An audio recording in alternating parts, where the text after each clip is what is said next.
Salam hörmətli izləyicilər, Neytral Zonada xoş gördük. Bu dəfəki mövzumuz Ankarada keçirilən NATO sammiti, Rusiya-Ukrayna müharibəsi və yenidən alovlanan Amerika-İran müharibəsi ilə bağlı olacaq. NATO sammiti açığı gözlənildiyi kimi, əvvəlcədən proqnozlaşdırıldığı kimi keçmədi. Nə mənada? Çünki bir çoxları qeyd edirdi və əslində NATO ölkələrində də belə bir fikir formalaşmışdı ki, NATO'nun genişlənməsi və yaxud da ki, NATO'nun ümumiyyətlə tərəfdaşlarının artması ilə bağlı bir iddialar var idi. Faktiki olaraq Avstraliya, Cənubi Koreya, bundan əlavə Yaponiyanın, Yeni Zelandiyanın, bir çox ölkələrin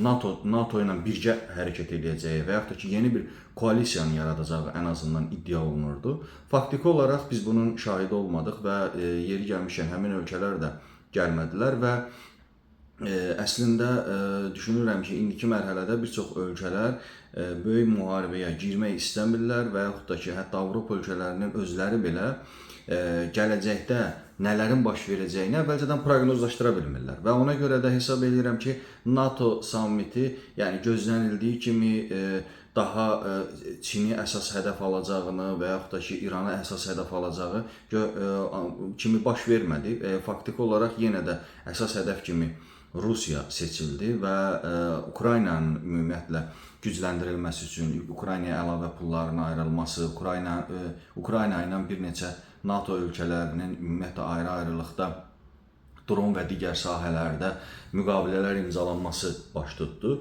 Yəni faktiki olaraq biz onun şahidi olduq ki, yəni sanki Avropa ölkələri bir qədər də bu məsələdə, çünki NATO'nun o yaydığı birgə bəyanatda da qeyd olunur ki, əsas hədəf NATO'nun vahid NATO kimi qalması, 5-ci maddəyə gələcəkdə əməl olunması və bu tip məsələlər idi. Bunlar onsuz da demək olar ki, NATO sammitlərinin hamısında qeyd olunurdu və Avropa ölkələrinin bir çoxusu da əslində nə qədər də Amerikadan qopmağa çalışsa, öz təhlükəsizliyini təmin etməyə də çalışsa, real vəziyyət ondan ibarətdir ki, onlar Amerikanın NATO'dan çıxmasını və ondan sonraki dönəmi proqnozlaşdıra bilmirlər və yaxud da ki, bunu hansı formada edəcəkləri ən azından indidən müəyyən edə bilməyiblər. Və ona görə də düşünürəm ki, indiki mərhələdə NATO sammiti, yəni və ya yazıldığı və deyildiyi kimi o dərəcədə yəni effektiv keçmədi və istədiklərinə demək olar ki, tam nail ola bilmədilər. Yalnız burada Ukrayna faktoru ön plana çıxdı və təbii ki, və burada Ukraynaya 2027-ci ilə qədər, 2027-ci ilin sonuna qədər əlavə 70 milyardın ayrılması məsələsi gündəmə gəldi. Düşünürəm ki, bu həm də bizə onun mesajını verdi ki, bu müharibəni, Rusiya-Ukrayna müharibəsini hələ Qərb ölkələri, Avropa ölkələri, Amerika bu müharibəni hələ də uzatmaq fikrindədir və bu müharibəni hələ də daha çox uzatmaq fikrindədir. Çünki onlar düşünürlər ki, indiki mərhələdə müharibə dayanarsa, Rusiya tamamilə fərqli cür addımlar ata bilərlər, ən azından Avropa ölkələrinə qarşı və real vəziyyət ondan ibarətdir ki, Avropa ölkələri sırf Ukraynanı əsas özləri üçün prioritet sahə seçdi. Ukraynanın ümumiyyətlə təhlükəsizliyini, suverenliyi məsələsini özünün əsas təhlükəsizlik məsələsi kimi qeyd elədi. Bu, təbii ki, bu gözlənilən bir məsələ idi və yeri gəlmişkən, məsələn, sammitdən öncə qeyd olunurdu ki, Trumpın Zelenskiyə bir sülh müqaviləsi təklifi olunub və bu müqavilədən Zelenski imtina eləyib. Və düşünürəm ki, Rusiya tərəfi də artıq fərqindədir ki, məsələn, Rusiya əvvəllər bu məsələyə sırf əməliyyat kimi, əməliyyat gözü ilə baxırdısa, amma artıq Rusiya tərəfi konkret olaraq bilir ki, bu əməliyyatdan çıxıb artıq, bu birbaşa müharibədir və əslində Ukrayna poligondur, Avropa ölkələrinin və NATO'nun sanki bir poligonudur və sahədə həm də əskərləri də var əslində, amma sırf sahədə döyüşən Ukraynadır, ona yardımı, hərbi təchizatı təmin edən isə Avropa ölkələri və NATO'dur. Yəni faktiki olaraq biz burada kim desə ki, NATO ilə Rusiyanın müharibəsi olacaqmı, olmayacaqmı? Real vəziyyət sahədə nə gedir? Sahədə gördüyümüz odur ki, elə real vəziyyət ondan ibarət ki, NATO ilə Rusiyanın biz müharibəsinin şahidi oluruq. Sadəcə olaraq NATO ölkələri və Avropa ölkələri ölməyə əskər tapmırlar və mən düşünürəm ki, ona görə də və İran mövzusuna qayıdarkən onu qeyd edəcəm. Ona görə də əslində Türkiyənin hədəf seçilməsi İran müharibəsi zamanı hədəf seçilməsi hesab edirəm ki, həm də bununla bağlı idi. Çünki nə Amerika gedib öz əsgərini orada öldürmək istəmir, nə yaxud da ki, başqa bir ölkələr gedib orada öldürmək istəmir. Ona görə də ən uyğun variant kimi onlar hesab edirlər ki, ona görə də Türkiyənin üzərinə bu qədər daha çox gəlirlər və Türkiyəni sanki hansısa bir müharibəyə qoşmaq niyyətindədirlər. Və təbii ki, Türkiyə ordusunun gücü və yaxud da ki, quru qoşunlarının sayı imkan verir ki, bir neçə ölkə ilə ən azından istər İranla, istərlə Rusiya ilə hansısa bir formada ən azından toqquşa bilsinlər.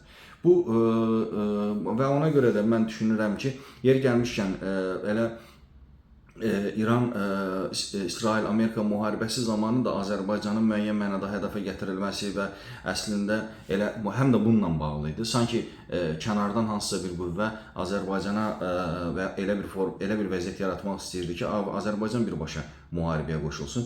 Yəni bu dəqiqə Avropa ölkələri və Amerika ölməyə əskəri olan sanki bir dövlət, sanki bir güc axtarırlar və yeri gəlmişkən, məsələn, sammitdən öncə Hakan Fidan qeyd eləmişdi ki, artıq Amerika ilə razılaşıblar, KAAN təyyarələrinin ən azından motorlarını ala biləcəklər, amma Trump bununla bağlı ümumiyyətlə suallara cavab vermədi. Və yaxud da ki, F-35 ilə bağlı Trump sammitə gəlməzdən öncə qeyd elədi ki, o F-35-ləri artıq satacaq Türkiyəyə, amma sammitin sonunda qeyd elədi ki, hələ bununla bağlı qərar verməyib və bununla bağlı düşüləcək. Yəni, sanki burada Türkiyədən nəyisə qopartmaq niyyətindədirlər, nəyisə və yaxud da ki, Türkiyəni nəyəsə razı salmaq niyyətindədirlər. Türkiyə buna gedəcəkmi, getməyəcəkmi, bunu ən azından gələcək, bəlkə də yaxın gələcək göstərəcək. O ki, qaldı Rusiya-Ukrayna müharibəsinə. Rusiya-Ukrayna müharibəsi təbii ki, Rusiya-Ukrayna müharibəsi sahədə artıq ən şiddətli dönəmlərindən birini yaşamağa başlayıb və ruslar da fərqindədirlər ki, bu müharibəni artıq bu formada uzada aparmaq onların da heç bir xeyrinə deyil. Yəni ona görə də əgər onsuz da sürünən müharibədə də itki verirlər, ən uğurlu variant və yaxud da ki, ən unikal variant hesab edirəm ki, Rusiya üçün daha çox itki verərək istədiklərinə ən azından nail olmaq üçün addımlar atmaqdır və biz bunu sahədə də ən azından indiki mərhələdə şahidlik edə bilirik, müşahidə edə bilirik. Ukraynaya gəldikdə isə Ukraynanın təbii ki, hava hücumundan müdafiə sistemləri demək olar ki, yox səviyyəsindədir. Patriotların demək olar ki, raketləri yoxdur və Rusiya ordusu faktiki olaraq ballistik raketlərlə Ukraynanın istənilən bir ərazisinə zərbələr endirə bilirlər və rahatlıqla zərbələr endirirlər və Ukraynalılar da bunu artıq etiraf edə biliblər. Və düşünürəm ki, indiki mərhələdə Xarkov istiqamətidir, Dnepropetrovsk istiqamətidir, Sumu vilayətidir və təbii ki, Donetski yekunlaşdırmaq niyyətindədir ruslar və bundan əlavə Çerniqov istiqamətidir ki, Rusiyanın əsas hədəfləri kimi göstərilir və yaxud da ki, əsas hədəfi kimi göstərilir.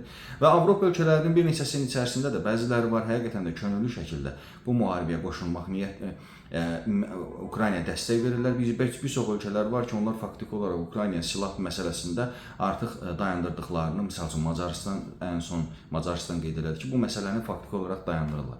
Avropa ölkələri nəyə görə bu müharibəni uzatmaq istəyir? Çox sadə səbəbi var. Avropa ölkələri bilir ki, bu müharibəni uzatmasa, ya müharibədən də sonra ya Rusiya ilə hansısa bir danışıqlara getməlidir, onda da Amerika narazı qalacaq. Ya da ki, bu müharibəni uzadıb ən azından öz güclərini hansısa bir formada bərpa etməlidirlər, ordularını ən azından formalaşdırmalıdırlar ki, sabahları Rusiya ilə hansısa bir formada toqquşma baş verərsə, buna hazır vəziyyətdə olsunlar. Ona görə də Ukraynanı daha çox, maksimum çalışacaqlar ki, Ukraynanın üzərində daha çox dursunlar, Ukraynanı daha çox ən azından gücləndirsinlər və yaxud da ki, müdafiə qabiliyyətini artırsınlar ki, Rusiya ilə müharibəni davam elətdirə bilsin. O ki, qaldı Amerika və İran arasında baş verən son hadisələrə. Yəni, faktiki olaraq Trumpın ümumiyyətlə hakimiyyətə gəlməyinin bizə bir çox mətləbləri üzə açdı. Misal üçün, bir çoxları hələ də dövlətlərin çox belə müqəddəs olduğunu və yaxud da ki, siyasətçilərin verdikləri sözün üzərində dura biləcəyini bir çox insanlar inanırdılar və yaxud da ki, hansısa manipulyala, hansısa ölkələrin ümumiyyətlə bir çox məsələlərə qarışmadığını düşünürdülər. Biz nəyin şahidi olduq? Mən faktiki olaraq gördük ki, böyük dövlətlər belə imzaladıqları müqavilələrə hörmət eləmirlər. Misal üçün həmişə deyirdilər ki, Rusiya ilə imzalanan müqavilələr əslində su üzərində imzalanmış müqavilə kimidir. Məlum oldu ki, Amerika da eynidir.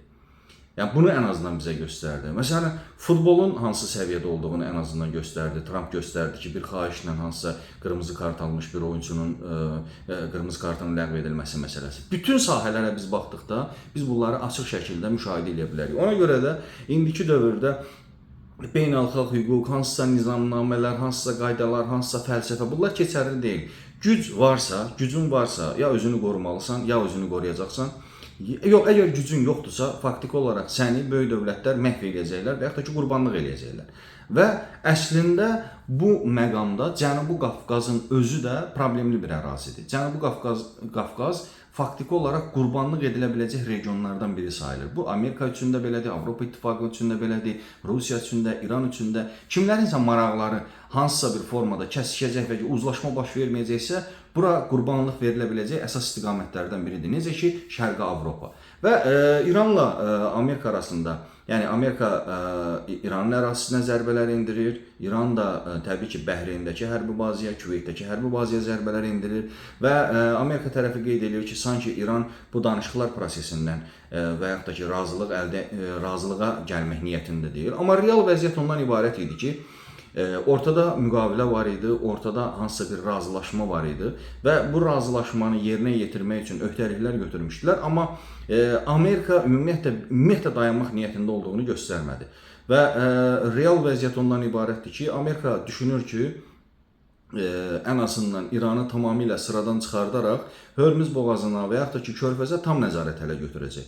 İran və onun müttəfiqləri söhbət Çindən, Rusiyadan və Şimali Koreyadan gedir ki, hesab edirəm ki, onlar da fərqindədirlər ki, əgər İranı itirsələr, növbə gəlib onlara çıxacaq. Və düşünürəm ki, əgər bu müharibə daha da genişlənərsə, bu müharibənin coğrafiyası daha da genişlənərsə, bu coğrafiya bizim regiona da gəlib sıraya bilər və bir çox regionlara, təkcə Körfəz ölkələri ilə yekunlaşmaya bilər. Ona görə də indiki mərhələdə hesab edirəm ki, Amerika ilə İran arasında baş verən məsələlər son dərəcə təhlükəlidir və bizim region üçün də təhlükəlidir. Yeri gəlmişkən, misal üçün, Azərbaycan mətbuatında da qeyd olunmuşdu ki, Azərbaycan prezidenti də NATO-nun Ankara samitinə dəvət edilməmişdi və Azərbaycan prezidentinin biz ora getdiyinin şahidi olmadıq. Yəni burada səbəb çox sadədir. Region həddindən artıq qarışıqdır və regionda ümumiyyətlə gələcəkdə Rusiyanın, İranın necə addım atacağı proqnozlaşdırmaq mümkün deyil və yeri gəlmişkən heç Amerikanın da necə addım atacağını proqnozlaşdırmaq mümkün deyil. Ona görə də hesab edirəm ki, Azərbaycan üçün ən uğurlu variant balansı qorumaq və bu məsələlərdən ümumiyyətlə tamamilə kənarda dayanmaqdır. Çünki Ukraynadan fərqli olaraq Cənubi Qafqaz birbaşa Avropa ilə sərhəddi yoxdur və yaxud da ki, hansısa bir ölkənin bura birbaşa gətirib dəstək verəcək gücü, qüvvəti hesab edirəm ki, yoxdur. Ona görə də hesab edirəm ki, Azərbaycan tərəfinin atdığı addımı şəxsən mən müsbət qiymətləndirərdim. Və biz istər İran istiqamətində baş verən, Körfəz istiqamətində baş verən proseslərin, istərsə də yaxın şərqdə baş verəcək proseslərin daha da şiddətlənəcəyinin şahidi olacağıq. Misal üçün, Azərbaycanda bir çoxları qeyd edirdilər ki, məsələn, S-400-lərə görə F-35-lər satılmır. Məlum oldu ki, məsələ bundan ibarət deyilmiş, məsələ tamamilə fərqliymiş. Netanyahunun Amerikadan tələbi olub buna qədər və indi də konkret olaraq tələbləri ondan ibarət ki, əgər F-35 satılarsa, daha zəif versiyasının, çünki F-35-lərin ən güclü versiyası Amerikanın özündə qalır, yerdə qalanları isə hər ölkəyə uyğun olaraq və Amerikanın ümumiyyətlə maraqlarına uyğun olaraq bu F-35-lər satışı həyata keçirilir. Və İsrail indiki mərhələdə çalışır ki, Türkiyəyə ən azından ən zəif formada olan F-35-lərin satışı həyata keçirilsin. Və Rusiya-Ukrayna müharibəsinin daha da şiddətlənəcəyinin ən azından proqnozlaşdırmaq lazımdır və düşünürəm ki, İran ətrafında baş verən proseslər bir qədər də bu formada davam edəcəksə, bu hesab edirəm ki, tamamilə çox qarşısı alınmaz və ümumiyyətlə bir çox regionları qarışdıracaq bir prosesə dönüşə biləcək. İzlədiyiniz üçün təşəkkür edirəm. Sağ olun, var olun.